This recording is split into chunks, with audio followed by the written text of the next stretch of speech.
Si quisieras estudiar el cáncer o el Alzheimer, ¿estudiarías una medusa? Es probable que no, pero resulta que estudiar esta criatura hizo que 3 científicos revolucionen la medicina moderna, a tal punto que ganaron un importantísimo premio Nobel en 2008.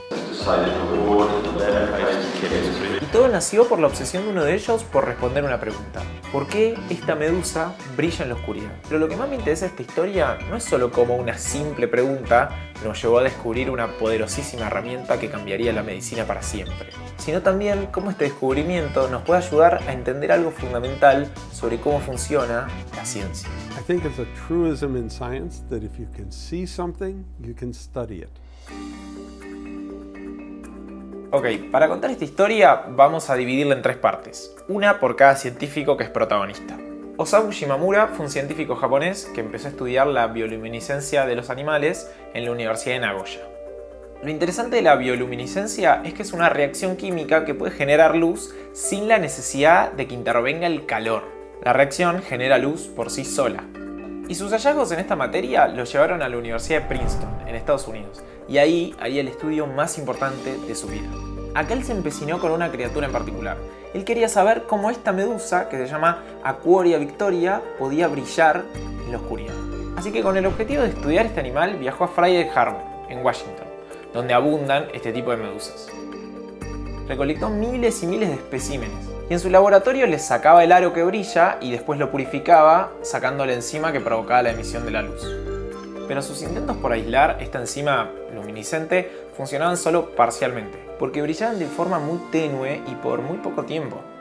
Y cuando se estaba por dar por vencido apareció la respuesta, más bien por accidente. Después de varios intentos en el laboratorio no lograba obtener los resultados. Un día en el que se estaba por ir del laboratorio, agarró sus muestras y las tiró en un fregadero, donde había otros restos de medusa y agua marina. Y cuando se estaba por ir, apagó la luz, vio al fregadero y vio que estaba iluminándose con un color azul brillante. Shimamura descubrió rápidamente que no era el fregadero lo que generaba esta luz, sino el agua de mar que había en él, y más específicamente el calcio que tenía el agua. Y la conclusión fue que la proteína acuarina que se encuentra en las medusas, cuando se juntaba con el calcio, producía esta luz. Y uno pensaría que acá se termina la historia, pero no, porque era el color incorrecto. Porque las medusas brillaban en el agua con un color verde, no azul. Así que eso no era suficiente, y había que probar algo distinto. Shimamura planteó la hipótesis de que había un compuesto adicional en la medusa, que absorbía la luz azul y que generaba luz verde. Agarró cada una de las muestras que había tomado y les empezó a pasar luz ultravioleta, hasta que encontró una proteína que cuando se le pasaba la luz ultravioleta, sumado a la acuarina y al calcio, generaba la luz verde. Y a esa proteína la llamó GFP, o proteína verde fluorescente. Y a partir de ahí lograron sustraer la sustancia de más de 10.000 medusas, no paraban de sacar del agua. Empezaron a sacar tantas que hasta construyeron una máquina cortadora que permitía cortar 600 medusas por hora, 10 veces más rápido que con la mano. Y después de varios años de trabajo, en 1972, pudieron finalmente determinar con exactitud la estructura química que daba lugar a esta bioluminiscencia. Quizás el hallazgo por sí solo no te suene muy importante, porque en ese momento no lo era. Pero esto es lo más interesante de esta historia. Porque así por sí solo, este descubrimiento parece más bien una curiosidad, una pequeña forma de entender un poco mejor el mundo, pero sin un uso práctico en la realidad. Shimamura dijo en una entrevista algunos años después que no conocía ningún uso práctico de la proteína fluorescente en ese momento. Y esto es algo bastante común en la literatura científica, porque pueden pasar varios años con papers que pasan completamente desapercibidos. Y esto es un concepto espectacular de la ciencia que se conoce como bellas durmientes. Eso es 100% real, no es que lo inventé yo, le dicen así. Así se le llama una publicación que pasa desapercibida por mucho tiempo y de repente llama la atención. Y las razones por las que esto puede suceder son varias. A veces los científicos no tienen los recursos para probar sus ideas y otras veces es una razón incluso más sencilla. Nadie sabe qué hacer con cierta información. Y el caso de estudio de la bioluminiscencia de la medusa es probablemente una de las bellas durmientes más importantes de todos los tiempos. Acá es cuando aparece nuestro segundo científico, Martin Chalfie. When I heard about GFP in that seminar in 1989, I was very excited about it. Él está estudiando un animal microscópico transparente, que es este bicho que es acá. Muchas veces la actividad celular de estas criaturas es invisible incluso usando un microscopio. Es muy difícil de ver.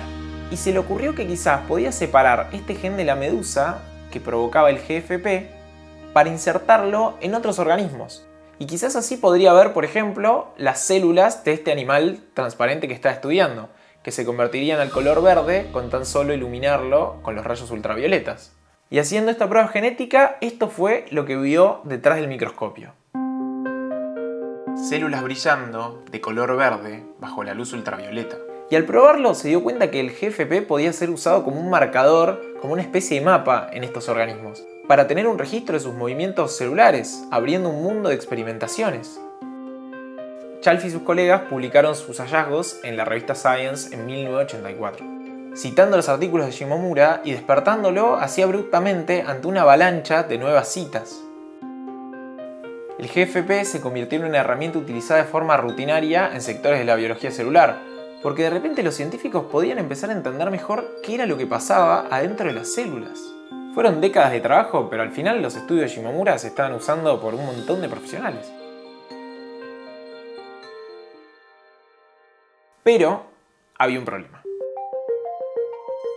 Esta proteína no era perfecta, porque el color verde desaparecía bastante rápido, y muchas veces era difícil de distinguir incluso con el microscopio, porque se volvía muy tenue. Y acá entra el tercer implicado en esta historia, Roger Tsien, de la Universidad de San Diego.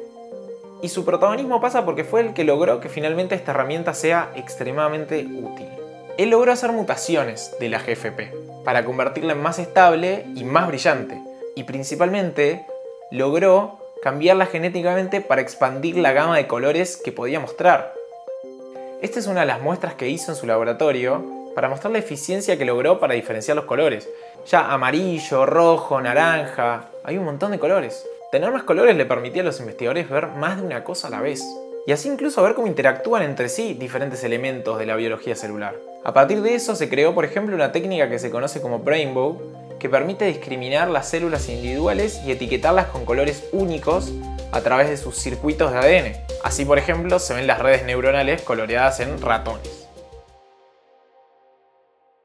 Y a partir de estas nuevas prácticas, los científicos pudieron empezar a entender mucho mejor cosas que antes eran imperceptibles.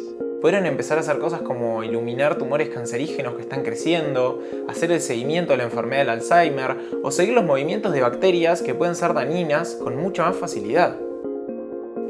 En 2008, estos tres científicos ganaron el Premio Nobel de Química por una investigación que había empezado casi 50 años antes. Y cada uno, en distintas etapas, aportó algo diferente para poder llegar a este punto. A partir de lo que parecía la ingenua curiosidad de una persona, logramos expandir las fronteras del conocimiento hasta un nuevo horizonte. Y me emociona un poco esta historia porque todo viene de algo tan sencillo como que un hombre quería contestar una pregunta muy simple. ¿Por qué algunos animales brillan? Y me hace pensar que nunca se sabe, por más pequeña que sea, cuál va a ser la siguiente observación que traiga la nueva revolución científica. Y que el próximo descubrimiento que pueda cambiar al mundo está tan solo al alcance de una buena pregunta. Bueno, muchas gracias por llegar hasta acá, me encantó hacer este video.